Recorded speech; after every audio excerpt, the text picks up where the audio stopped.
evening, everyone, and welcome to another episode of This is Revolution podcast. I am your host, Jason Miles. And first off, I want to say thank you to everyone that joined us yesterday for another episode of our bi-monthly show, Beyond the Red Zone. It was another great episode with Marcus and Mac that I was in tears by the end of the episode. My face hurt laughing so hard. Considering I had done 3 other shows before that yesterday, I was prepared to just turn everything on and let those guys go, but we just got into it and it was a good time. So definitely for the leftist sports fans out there, Beyond the Red Zone every other Monday with Mac from You Don't Know History Pod and Marcus the Left Flank Vets. It's always a good time. Very, very interactive chat as well. Also, check out my interview with Doug Lane for Sublation Media. Also, an article is coming out that'll be working in conjunction with the video essay that will be dropping tomorrow at 6 p.m. Welcome to the Terror Dome. We're going to be looking at the LA riots. Anyway, let's bring in my homie, my dog. He is the man of the Mau Mau Hour. He is the Pascal Robert.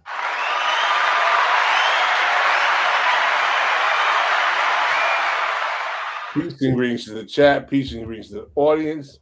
Peace and greetings, Jason Miles. It's been a while since I've seen you folk. I had to take a little hiatus. Things got a little hot and heavy during Ramadan. A lot of pressure for the show and fasting. Took me a bit under the weather for a few days, but I'm feeling much better now, still under recovery. Thank you to my good co-host, Jason Miles, for handling the ship while I was away. But I'm here to slowly ease my way back into. That's a double welcome back. I wish there was more of a. I wish I had like a little scene of a standing ovation or something right now to play. But it's fun to see you back on the screen. You know, as people of course don't know, we've been speaking this entire time. So I have seen you on screens. I mean, we even spoke this morning. Yes, we did. But I'm excited. You know, there's going to be some writing coming out from Pascal Robert sooner than later. A lot of writing. And by the way, if you guys don't see me on the screen in the next week or so, it's because I'm probably having to do some writings because I've got a lot of articles that I've got to put out that I owe quite a few people. Not that I owe them because like they got money on me or anything, but because I really got to put more literary work out. For those of you who have been so invested in the show, many of you don't know that when I was doing my online work for most of the last decade, I was pretty much just a writer. And it wasn't until really 2017 that I started to enter into the podcast space. So it's almost ironic how things have turned around where I'm known more as a commentator and podcaster, but my long kind of dossier as of writing has not really been as investigated by some of my fans who know me more for my audio work. Well, I'm excited to see some more writing, as I don't even want to talk about it just yet, but I think if you write a rebuttal or maybe even a critique of this book, that's going to be big, man. I understand. Like, that's why I got it so quick for you. When you were like, can you give me this book? I was like, oh, I'll get you that book. Someone R.C. Roberts is just a writer. I'm her. R.C., I know you're a great writer as well. I shouldn't say just a writer. I was trying to be, more humble than I guess it needed to be. But you've been a fan of my work for a long time also. Pascal, do you also see the animated Adolph Reed that I have on the screen that's moving? I do. Adolph Reed from like 1982. always like to throw the throwback Adolph on there. Djene Bajalan said, Jason, why do you have Adolph looking away like that? He said, you can flip the picture where, you can turn him around. I was like, well, I wanted him to look away like, man, I ain't tripping off you motherfuckers. I was like, it's a perfect picture. But before we bring in our guest, I actually made an intro clip for the show that I'm pretty excited about because I've been thinking about making this for a while. And I was like, I got to make this clip before we do the show. So let's get into that real quick before we bring in our esteemed guest.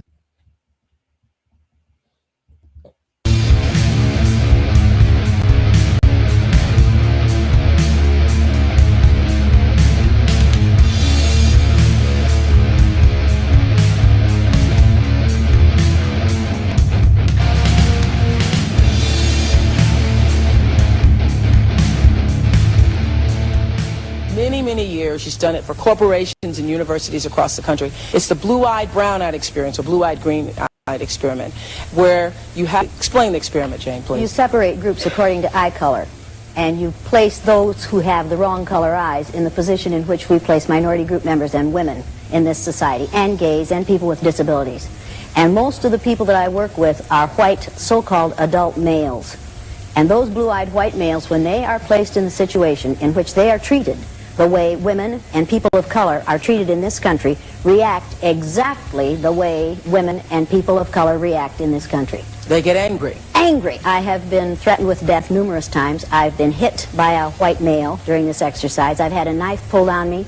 And these are all white males who say they wouldn't have a problem if it happened to them. And they can't understand Los Angeles because they don't know why those people are so angry. Is anti-racism a leftist politics? Or is it a clientist politics that is the antithesis of being anti-capitalist? If race and capitalism is forever intertwined, is this ideology one of solidarity building or more radical liberal bourgeoisie politics trying to present itself as something more? Has diversity and inclusion and implicit bias training helped close a racial divide? We'll ask these questions and more. This is Revolution. Well, sir, not to state the obvious, but you yourself are black, African American. I mean, isn't the KKK opposed to your race? See, I knew you were going to try that. You haven't been listening to me, son. This is the new Clinton, okay? Let me show you something. Hey, check us out! Have you seen us lately? We're the new Ku Klux Klan! And we're 100% hate-free.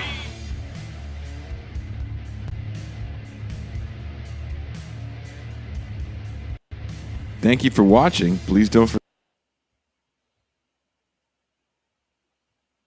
All right, without any further ado, let's bring in our guest. We don't need to rattle off the man's resume. He's been on the show. I think he's been on the show more times than anybody else. Maybe the only person who's been on the show more times than him is either Asatar Bear or his son. I can't think who's been on more. Please welcome Adolph Reed.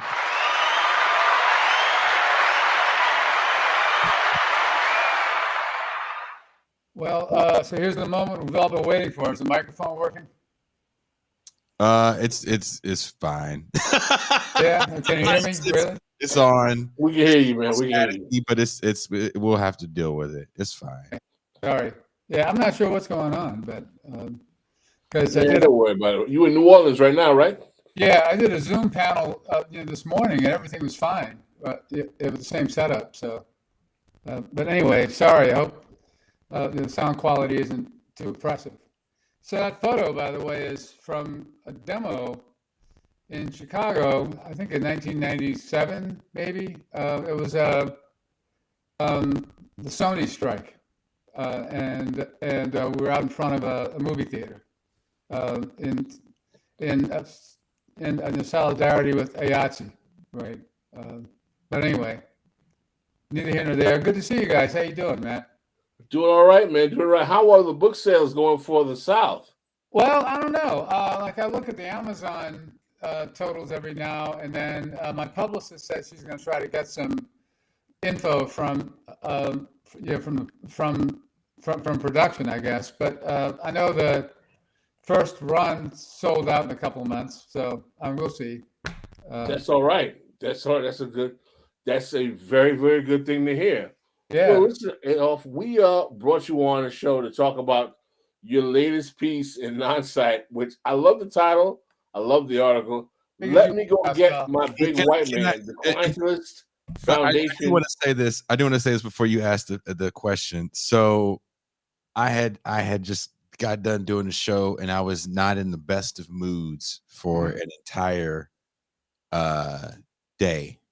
Okay. And I was driving a lady friend of mine back across the border to the airport in San Diego, and we, you got to leave super early, like 3 a.m. to beat the border traffic. It's horrible.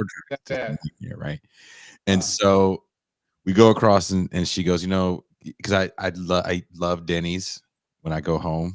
Yeah. We don't have one here. She goes, well, I'll take you to Denny's or whatever. And as we're there, I'm finally reading your article.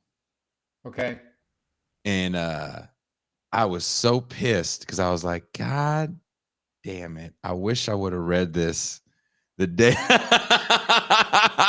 Because points I was trying to make, I was like, I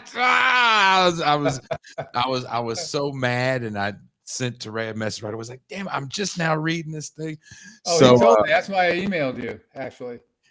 Yeah, and I was when I saw that, I told Pascal too. I said, well, when we bring you back on the show, Pascal, I definitely want to make sure it's a show that you're comfortable with, and everyone's going to be excited about. So I know Pascal is going to be excited about this piece, because once I sent it to him, I knew he was going to devour it. So I will move out of the way now.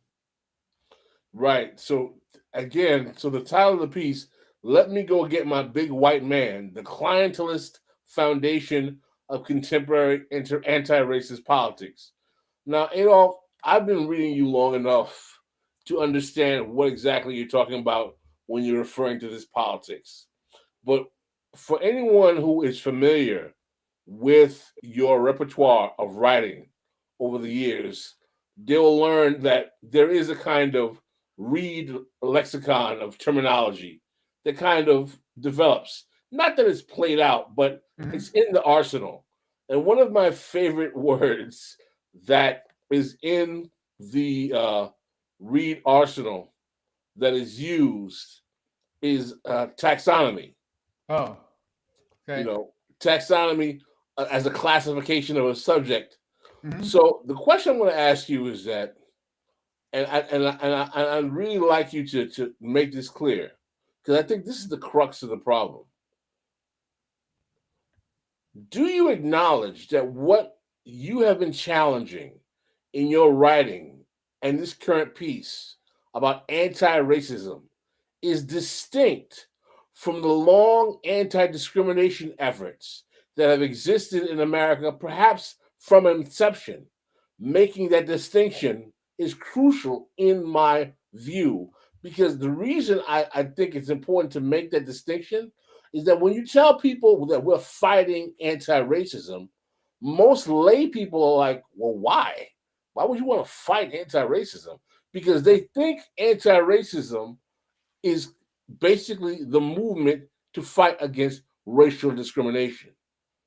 And what I realize is that one of the reasons they do that is because they don't realize that anti-racism not only is distinct from anti-discrimination, oftentimes it has nothing to do with anti-discrimination. Can you make that clarification of taxonomy for our audience, please? Sure. Yeah, first of all, I want to address something in the chat. No, there's no relaxo. I just need a damn haircut. But I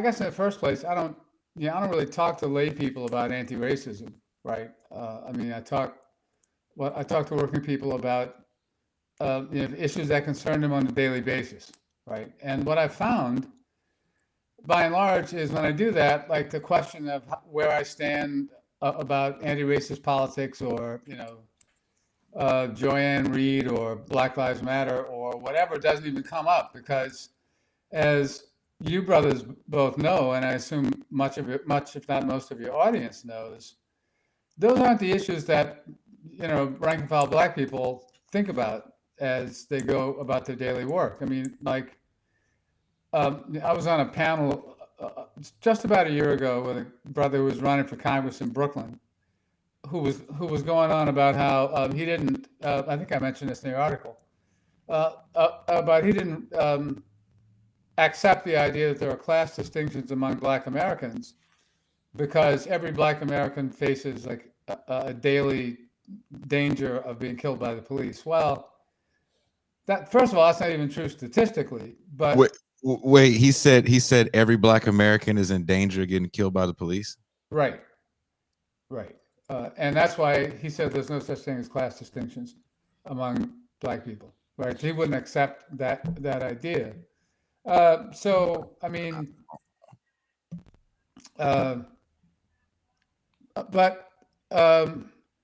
so no, I mean, I've never been opposed to anti-discrimination politics. I think I've always made that very clear.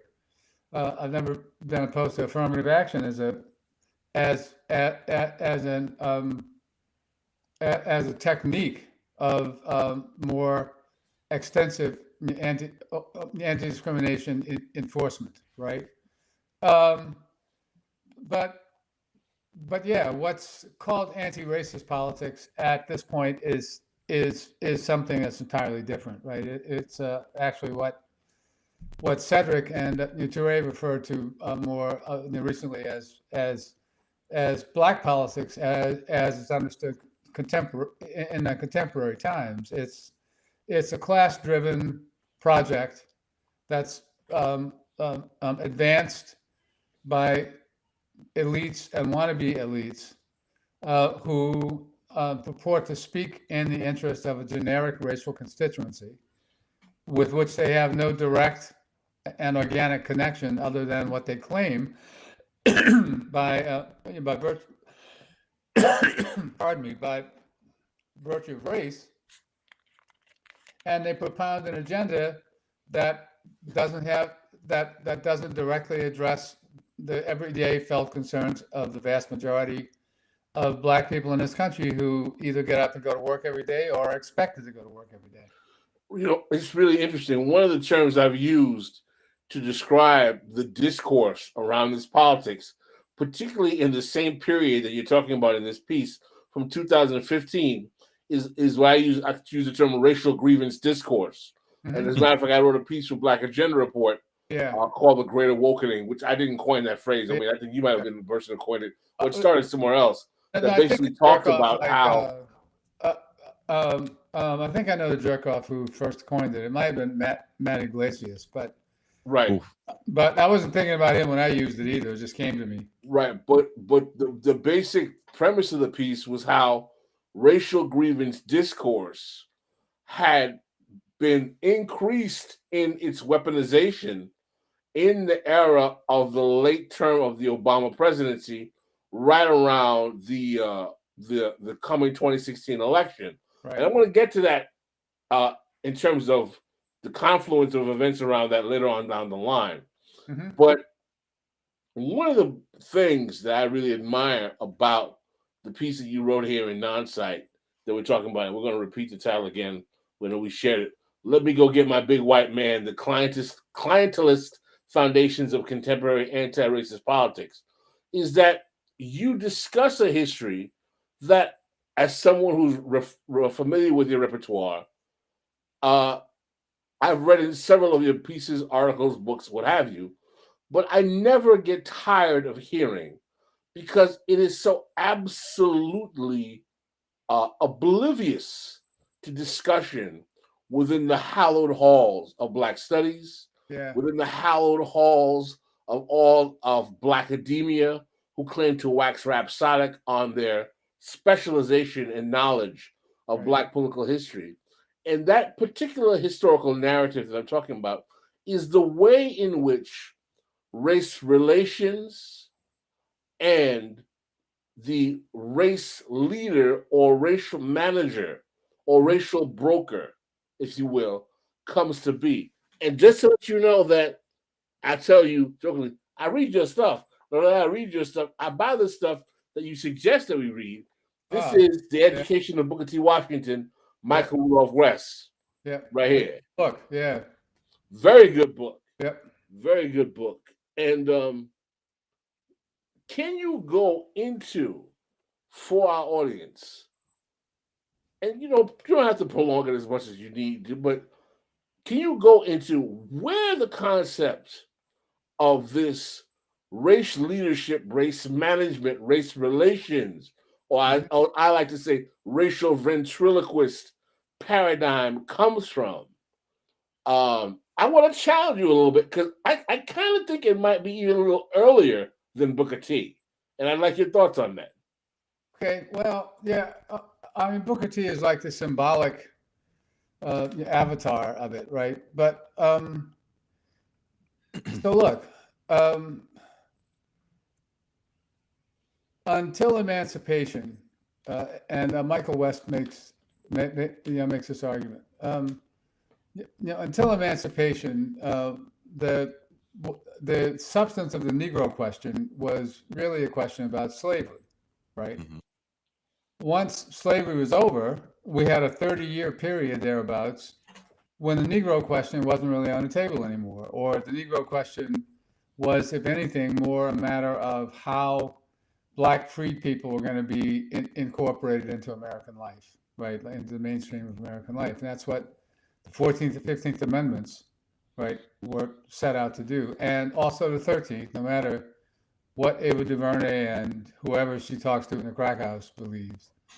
The 13th, 14th, and 15th Amendments were all focused on navigating the incorporation of Black Americans into a post of the insurrection or a fully national citizenship that was anchored to free labor ideology.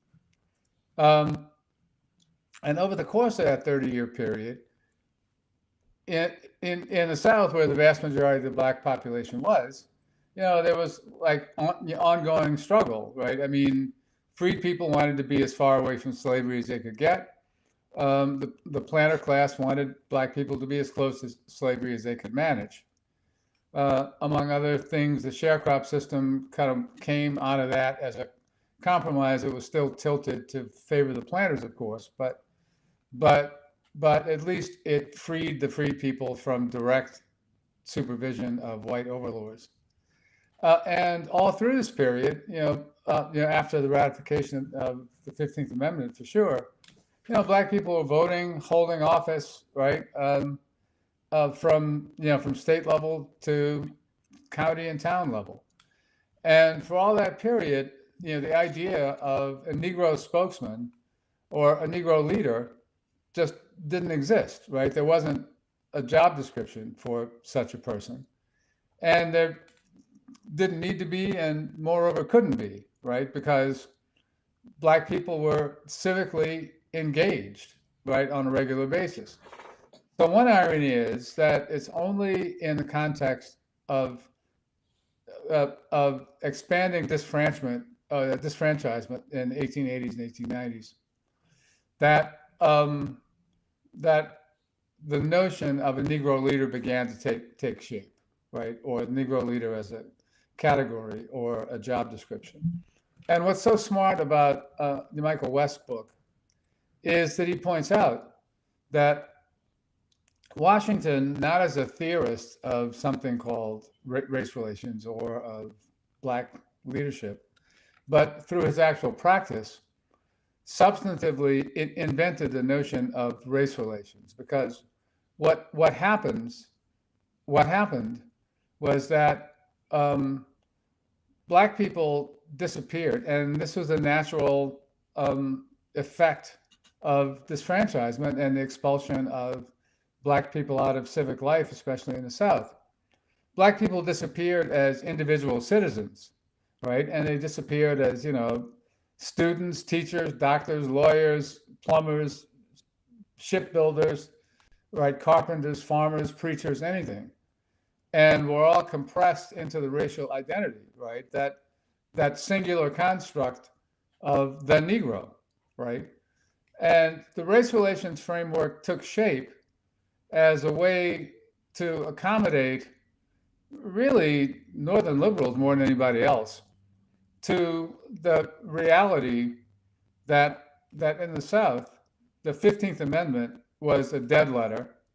The 14th Amendment was basically a dead letter. And the 13th Amendment was an open question, right? And what replaced, but what made it possible to overlook the expulsion of Black citizens from civic and public life in the South was this idea of race relations. Because what happens is that in the race relations framework, the thing that matters is how the races are, or how the races relate, right? Well, and there's no way to know how the races relate unless you got a broker or a mediator fastening the loyalty of the subordinate race to the agendas of the superordinate race, right? And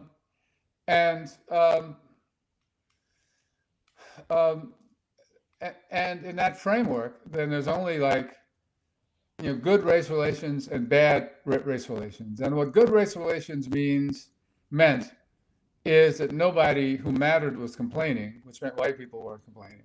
Powerful white people weren't complaining.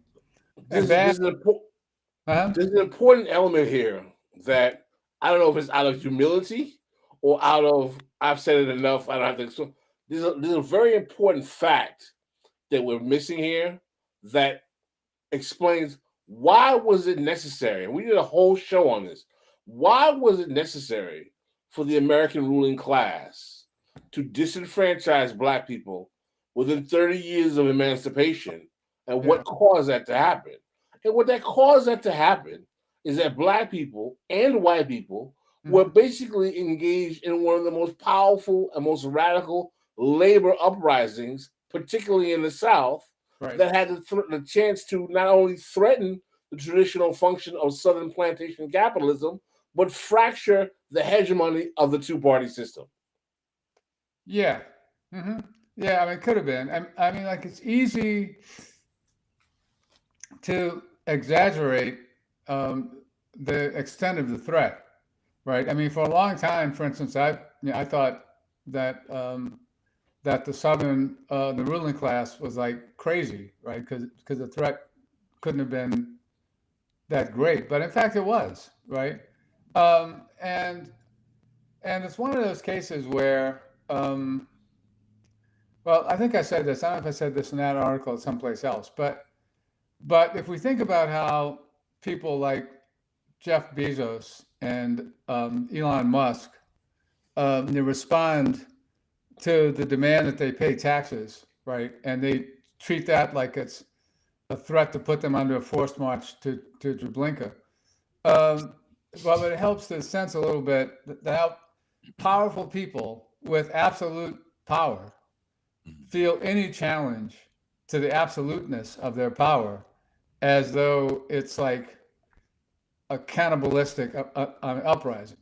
But it's certainly the case that, well, look, so a populist Republican fusion government won statewide in North Carolina in 1894 and was reelected again by an even wider margin in 1896. So the readjustment movement took power in Virginia in 1879, and less dramatically along the way, from the time that Blacks had been enfranchised at the state and local level, alliances of Black and white, working class people challenged more or less successfully, or with varying degrees of success, what I should say, planter, merchant, capitalist class power, and success in putting down the populist uprising, right? Just basically gave the ruling class to liquidate it all, right? And to impose under the framework of white supremacy to impose their absolute dominance, right, over the politics and social life of the region. We have a yeah. super chat here that if we don't want, if we share with you, Adolph. We have a good friend of ours, Strong McCallum, asked, "What does Dr. Reed think about the forced closure of Liberty Steel in Georgetown via zoning standards pushed by the South Carolina tourism industry?" Don't know if you're familiar with that, Adolph, at all. Oh yeah, well, I am. The former president of that local is a good friend of mine. Oh wow. Yeah, and he's now president of Local 1422, which is the main local in Charleston, and is president of the South Carolina AFL-CIO. Yeah, well, look, I mean, look, like those were, I mean, longshore jobs, and that's one of the things you find as soon as you start to work, down in the Low Country. It's also kind of true here, but the economy is more varied. But like in the Charleston area and Georgetown's just up the coast a little bit, about halfway between Myrtle Beach and Charleston, I guess, probably a little closer to Myrtle Beach. But anyway, the longshore jobs are very important and quite nicely remunerative jobs for Black people in coastal South Carolina. But it's also kind of like the second season of The Wire, right? I mean, the money is in the redevelopment industry and the tourism, right? And I mean, I assume the person who asked, knows knows what's happening with the housing market in Low Country South Carolina, especially around Charleston, but all over. Down in the Low Country. So, I mean, I think it's one of those issues, though. This is one of the places. This can be one of the places when, or one of the instances, I guess, in which the reflexive way we tend to think about gentrification can undermine our being able to make sense of what's going on, because while it's true that Black workers or Blacks will be disproportionately by a significant margin counted among those who are displaced by closing of the Liberty plant. The closing the plant isn't, or the point of closing the plant isn't to make Black people unemployed, right? And that Black people are likely as not to be involved in both the initiative that leads to this closing or to the closure, and also to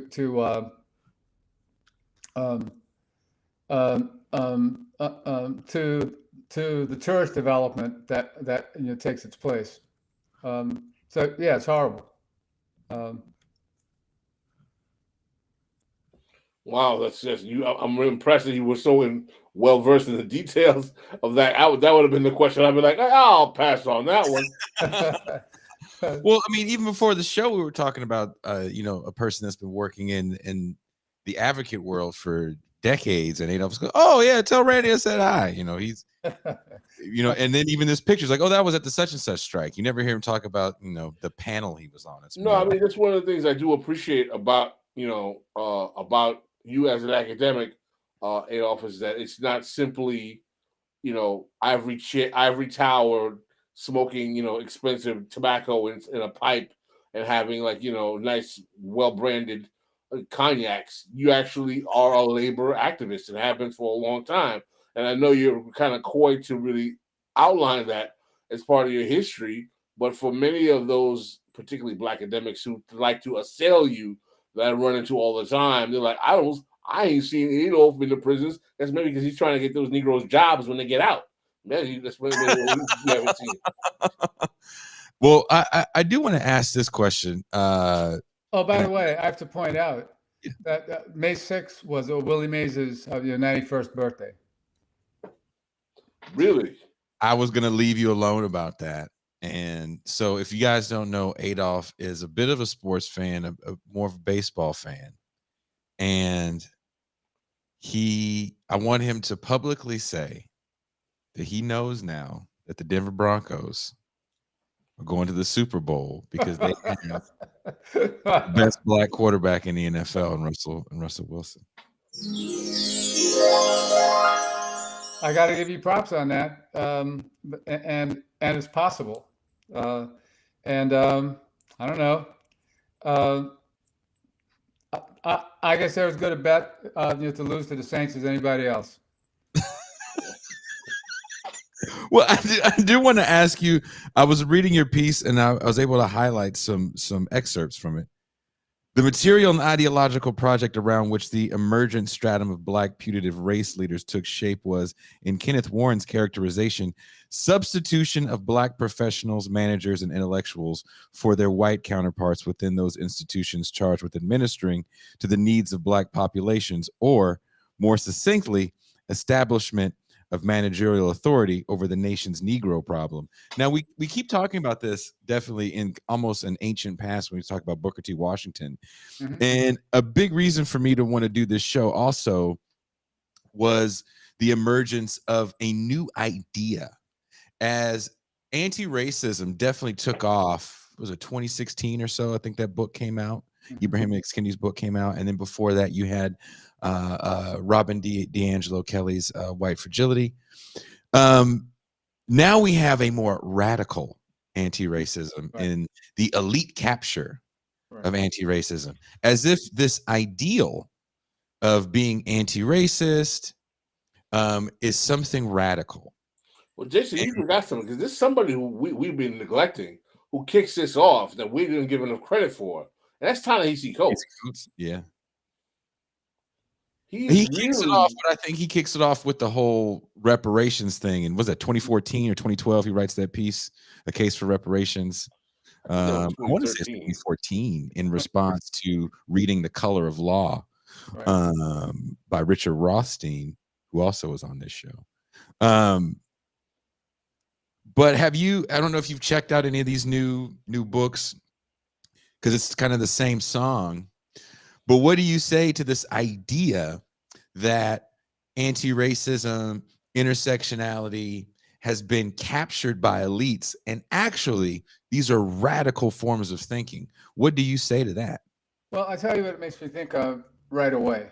The debates around rap in the late 80s and the early 90s, right? Ooh, you're talking about with Gerald Horne and Stanley Crouch and all those. I didn't read all them, man. Like, you're talking about like Bill Clinton and Sister Soldier? No. No, he's talking about like what's his name? Tracy Ellis Ross. What's his name? Not Tracy. We know him. What's his name? Anyway, no, but closer to Inside the Paradigm, right? Because I figured that what would, like, in The Source, right, and Vibe, and because I figured that those people, the academics that you mentioned, or Crouch, and folks like that knew less about it than I did. So there's no point reading them, right? But the way it went, though, was that so there's the critique of misogyny and of homophobia that pops up from some people on the left of the hip hop world, and this, I think, was in the early cohorts of PMC black people who are trying to figure out how to make a living off pimping this stuff, right? Say it again for the people in the back. Say it again for the people in the back. That's real. That's what they did, right? Of course it is. I remember that generation well.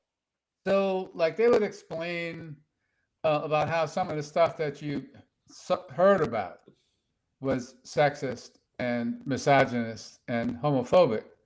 But there's some dude way out at the ass end of Queens or farther out on Long Island who was producing stuff that was played on a pirate station out in Long Island Sound that was revolutionary, and that the other stuff was co-opting it, right? And running alongside that, right, was this argument that the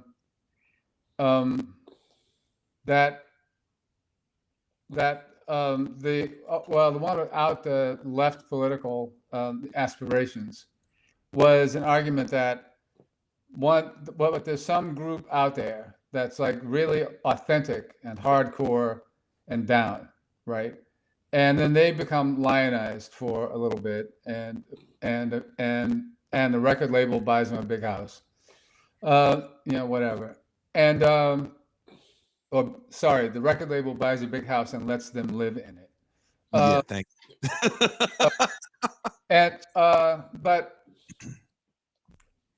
But then as they become popular, right, and begin to realize what's every artist's dream of expanding market and crossing over, then they get denounced as sellouts, right? They're not authentic anymore, and they become the grist, right, against which the next product in a development defines itself as a truly authentic opposition, and so on and so on and so on.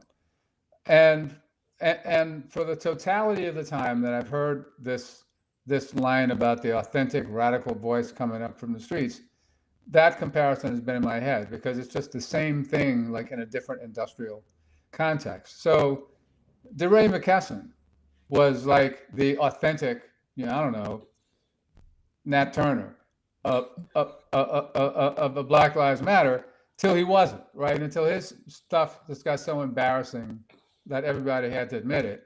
And then, the three women of Black Lives Matter, well, can I add this to kind of stir the pot up? I want to ask you guys how you feel about this, because I'm digging what you're throwing down. When we talk about the music context, it's definitely easier for me to to look at it. Right.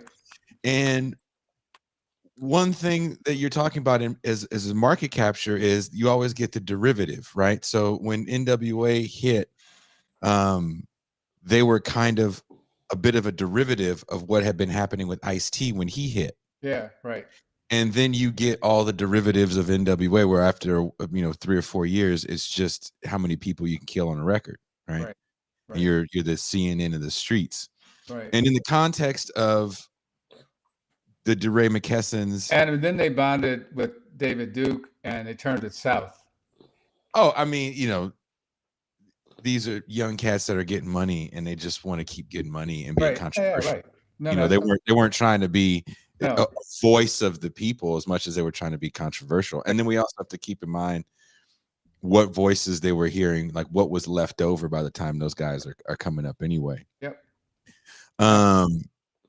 And when I think about that, you think about Black Lives Matter, however people want to look at Black Lives Matter, you're going to get a derivative of that because people are seeing them as grabbing a bit of a market share, especially as everyone is looking at themselves as a product.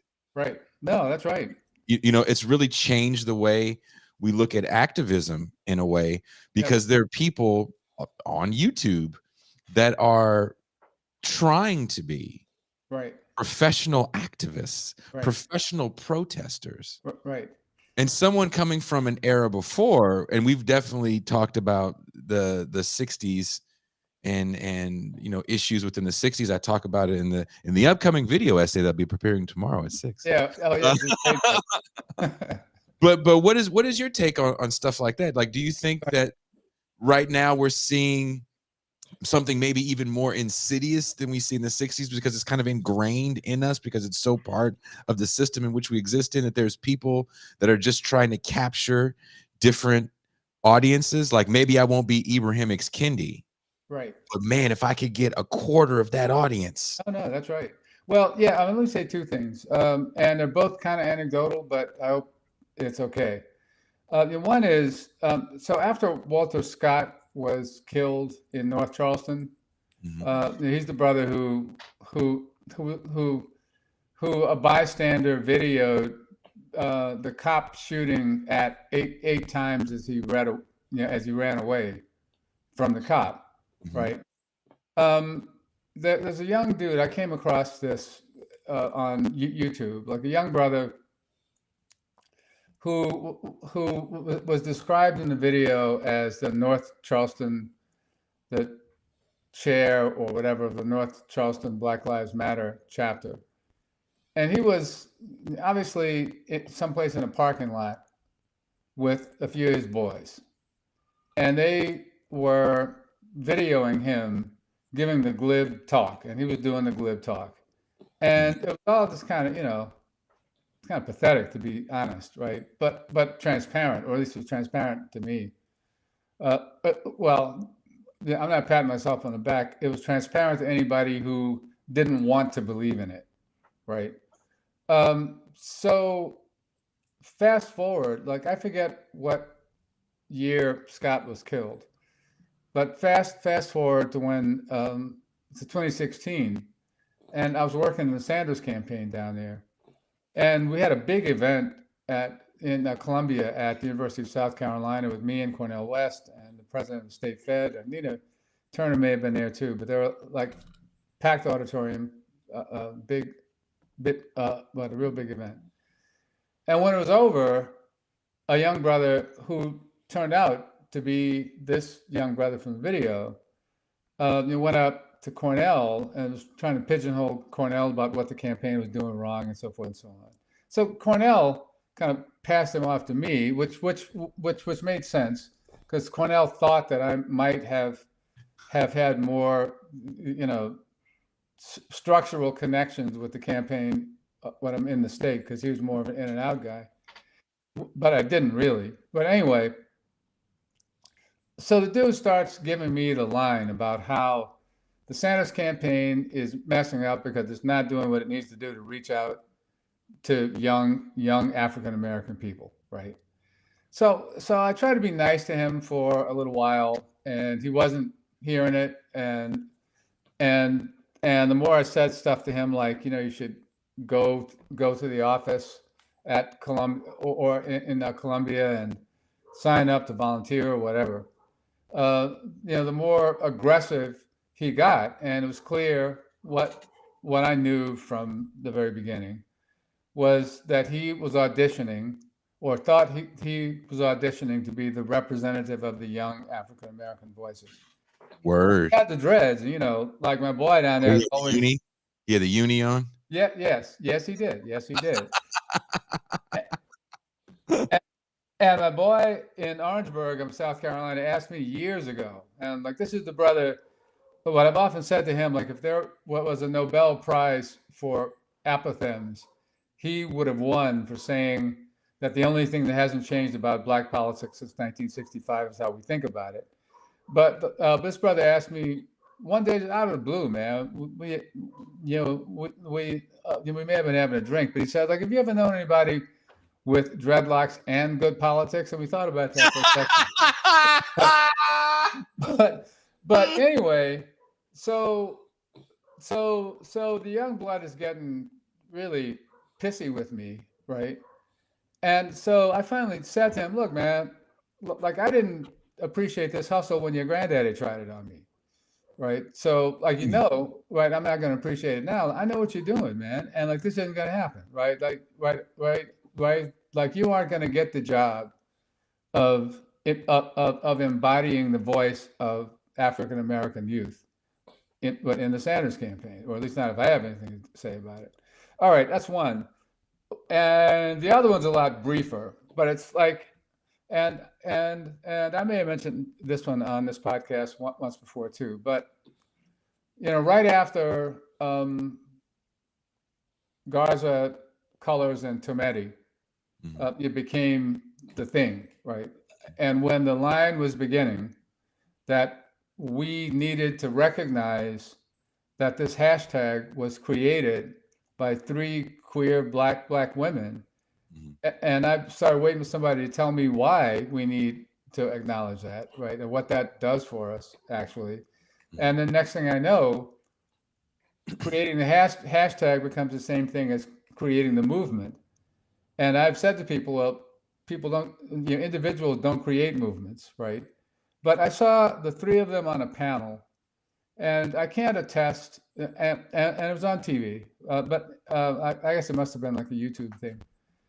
And I can't attest that it was all 3 of them, but I know at least Garza sent a chill up my spine, because Jason, she was enacting exactly what you said. It was clear that she, and by extension they, were absolutely incapable of making a distinction between, or perceiving a millisecond of daylight between what advanced their material aspirations and careers, and something that would build something called a movement. And that was like a chilling moment to me, because I realized this had been going on, right? I've been dealing with young people now, since the mid 1970s, Mm-hmm. watching them cycle and decline, basically. But that made clear to me that we had hit a point now of neoliberal incorporation of its opposition, basically, such that it was now spawning its opposition, right? And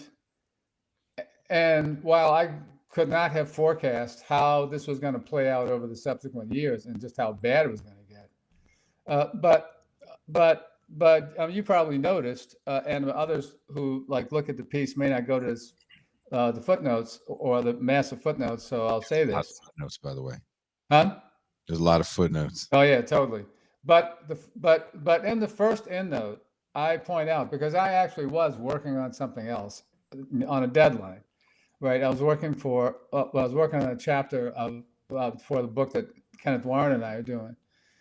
And a buddy of mine who works for the Teamster local, or the UPS local in Philly, which is a good, solid, progressive local, sent me a link to an interview that Joyanne Reed, who I described as MSNBC's Tribune of anti-racist neoliberalism, had done an interview with Buttigieg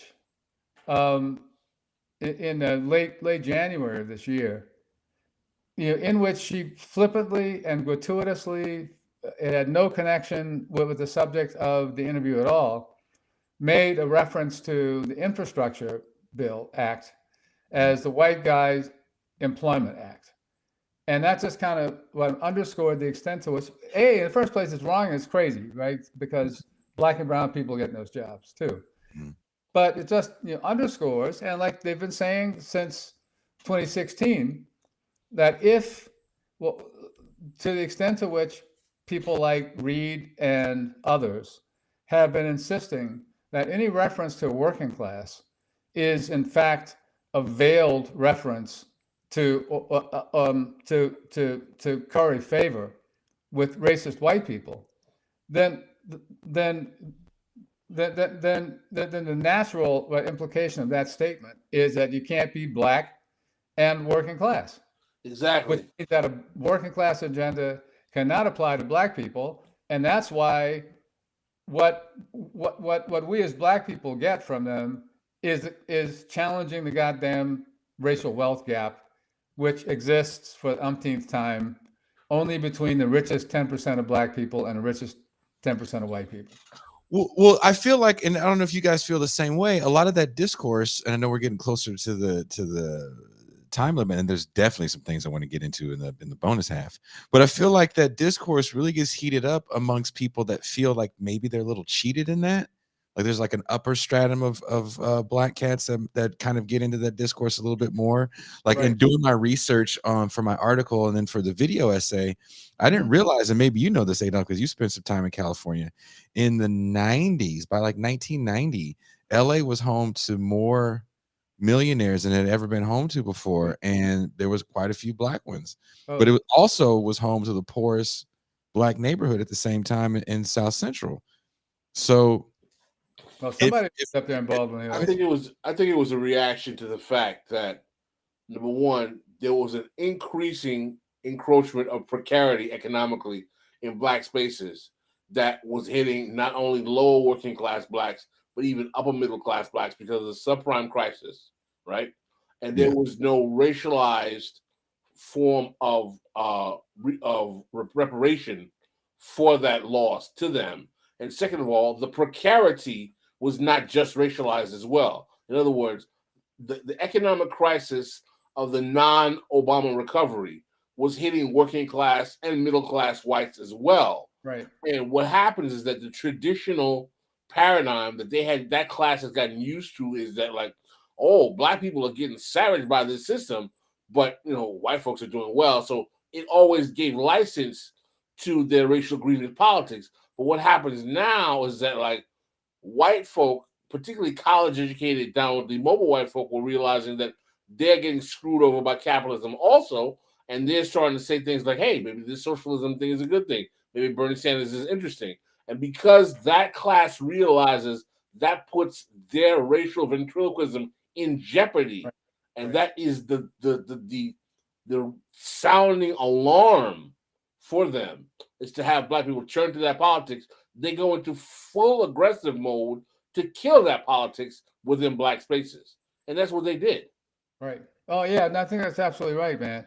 And I would add, too, that ironically, in light of the extent to which, the nothing has changed trope dominates, this kind of black political discourse, is that enough people, well-off black people, identified with Obama and his element and his program, that I think that more people imagined that, not necessarily consciously, because this is as much an affective or like an emotional thing as it is anything else, but imagined that the racial trickle down that was associated with the Obama presidency and its penumbra, right, like in the corporate world, but elsewhere, was going to trickle a little farther down than it did, right? But consistent with what Pascal just said, and Jason's point about Los Angeles, that there's enough rich black people to absorb all the damn trickling, right? Before anybody who has to work for a living, right? Right. I mean, I've when Darity calculated his, what was it, $12 trillion, right, or whatever, that black people. I mean, I figured by the time it got to me, it'd probably be like $46.50 and a pound of hogshead cheese from the Italian market on the corner, which I don't even eat.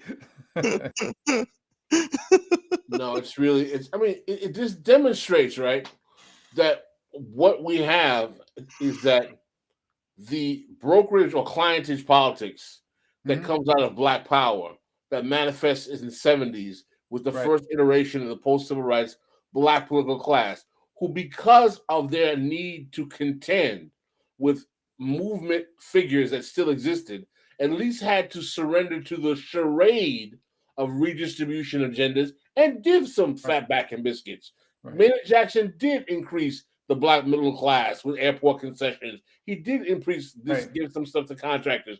And there was a little, fatback cheese and biscuits given to, wealth redistribution programs. Well, but he also fired 2,200 almost all black sanitation workers. That's right. He fired black sanitation workers in Atlanta, the home of MLK, which is the man who went to Memphis to fight the same thing happening in Memphis and actually did the same action in the land of MLK, which was. But also, though, Maynard, when he was vice mayor, actually left City Hall to go walk on a picket line with the union that had earlier tried to organize sanitation workers.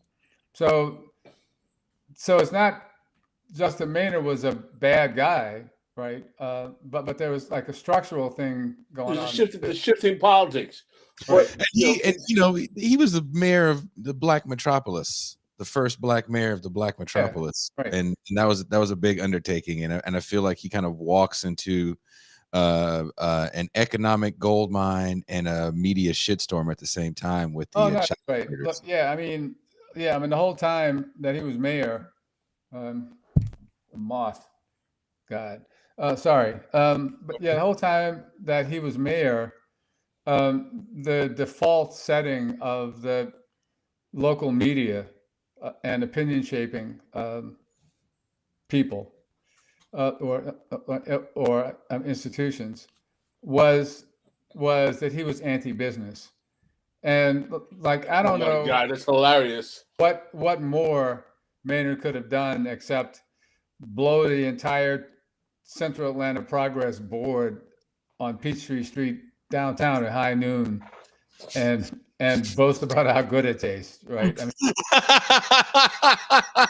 mean, but see, at the same time, and like this is part of the bumpiness around racial transition.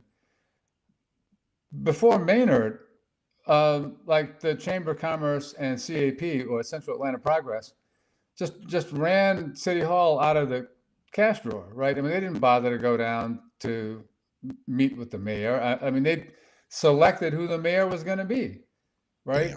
Quite officially and explicitly, and they worked their policy stuff out in the at the Piedmont Driving Club and Capital City Club or other places of that sort. Maynard, being kind of old school black bourgeois type that he was, demanded that they come down and meet with him in the mayor's office because he's the damn mayor, right? So on one level, you had to support him in that, right? I mean, you can't, right? But like that just kind of is an illustration of the poignance of that bourgeois racial democracy moment too. But so yeah, I mean, and I mean, yeah, I've said this a number of places also. I mean, I thought I was really fortunate from an intellectual point of view to be in Atlanta during all that transition, right? Because I got to watch it all, right? Andy Young, Maynard, and was there throughout just about the totality of Jackson's mayoralty, and then saw a little bit of what came after. But it's not just seeing the administration; it's also seeing how the racial transition in local government creates new and different kinds of constituencies and social formations. I mean, like it's one of the most important lessons that I've got from reading not only you but the coterie of black political scientists that have echoed your understanding of black politics is that you've done something that you rarely get in the more liberal or even some more claiming to be radical analyses of black politics. You demonstrated the black political class at its worst or best is always going to be a reflection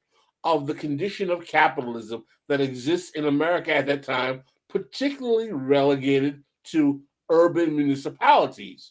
And that the confines of that politics are something that constantly gets the hopes and aspirations of black movement activists or black, people who want to exploit that racial politics crushed, angered, frustrated, or because they fail to realize that, listen, these cats can't work outside the confines of a system that's already designed to screw most of you over.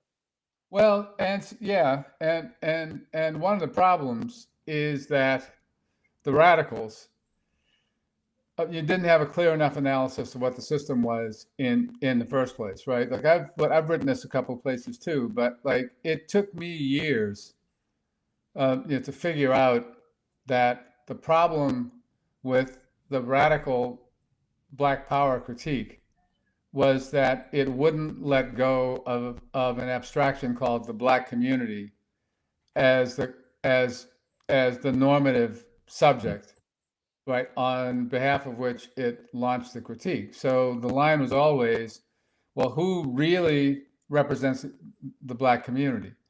And the problem with that was, and I guess I should duck when I say this, there never was any such thing as the Black community. Because part of the problem with the Black community is you end up looking at Black people as if they're 12 people sitting in a diner together. Right. No, that's right. Or say on a bus going to the march or I'm in the Million Closet Man March. Oh, you didn't go? Man, look, you know what I did that day? So what? Yeah, I'm going to out a brother here, but my good friend Donnell Walton, whom I had met, right? So I mean, I met him when I was up in Ann Arbor, and we got to know each other. And what I largely did on that day was just call back and forth with my boy down in Durham, who I've worked with since I was in college, and compare notes about bullshit we saw. Like at one moment, like my buddy called me and said, "So So did I miss something? But did Ben Chavis just declare Farrakhan God and himself, I don't know, God's gopher? But Donnell began the day with an email, and I was like locked in my apartment on South Shore, about 10 blocks from Muhammad's mosque, right? But he sent me an email at the beginning of the day that said something like, so is it just me, or is this the first time in history when people have called a protest march to protest against themselves? I've used that quote before. And I fell out, man. Well, on But that that's what it note, was. we got to head to the champagne room. We are over an hour, so you guys Oh, got okay. some bonus. Adolph, I do want to ask Adolph some questions about racial capitalism in the champagne room. More jokes are going to be had in the champagne room. If you guys would like access to the champagne room, you get access for a whole year for as cheap as $30. Patreon.com/Bitter Lake Presents. The link is already up. Give us 5-10 minutes. And thank you so much, Adolph, for coming on and hanging out with us. There's more questions Pascal and I have we like to discuss with you. And Pascal, yeah, go ahead. No, man, how long should I wait? Just click when I play the music. Just go ahead and click the. Okay. All right. Yeah. Very good. Pascal, it's beautiful to see you back on the screen, brother. Yeah, definitely is, man. Yep. So on that note, guys, we are out. We'll see y'all in a little bit.